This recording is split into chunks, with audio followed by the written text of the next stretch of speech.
Do you feel that Sri Lanka is caught in the great power battle between India and China?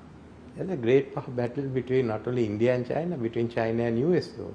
India and all is is a part of that. India is worried about its own security, and we have said if there anything that affects India's national security, we feel so, we will certainly act. But let's talk about India's role in Sri Lanka's economic crisis. India helped us certainly with the money they gave us. No two questions about it. Especially Mrs. Sitaraman was very, very helpful to us.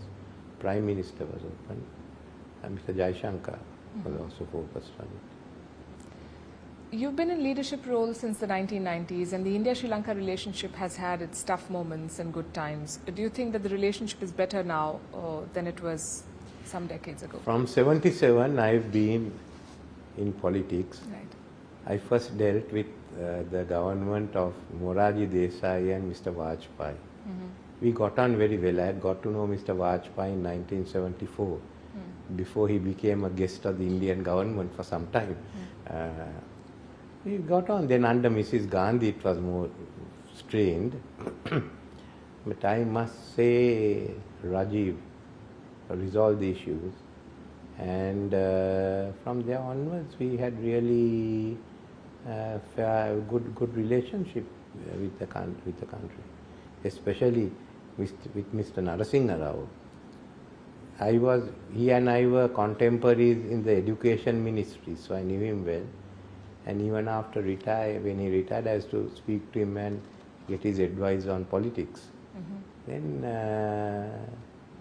we had Mr. Gujral, who again we knew, and Mr. Vajpayee and Manmohan Singh. And what sort of equation do you share with the current Prime Minister of India, Mr. Modi? I have known him for a long time, when he was originally a chief minister. I know Mr. Modi from that time onwards. Once I went to Gujarat when he was chief minister as the leader of the opposition, and I was able to be there. So I've known him well, like the other prime ministers. Right. You met him in July this year. What was the conversation like? Basically Indo-Sri Lanka relations and how we go ahead after the crisis. So we had this vision statement, which I think is a step forward. So I'm surprised everyone is asking about the Chinese ship, instead of asking when are we going to develop Trincomalee together, what are the connectivity in power, connectivity, the land connectivity, the shipping connectivity. None of those is questioned. It's only one.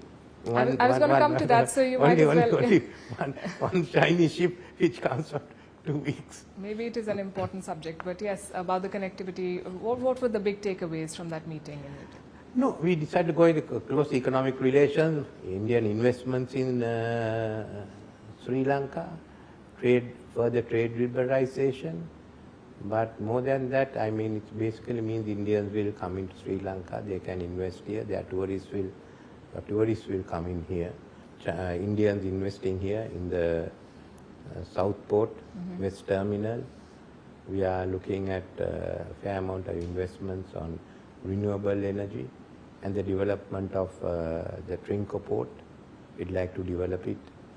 Then tourism. So we've had a fair, I think the plate is full if you look at the statement.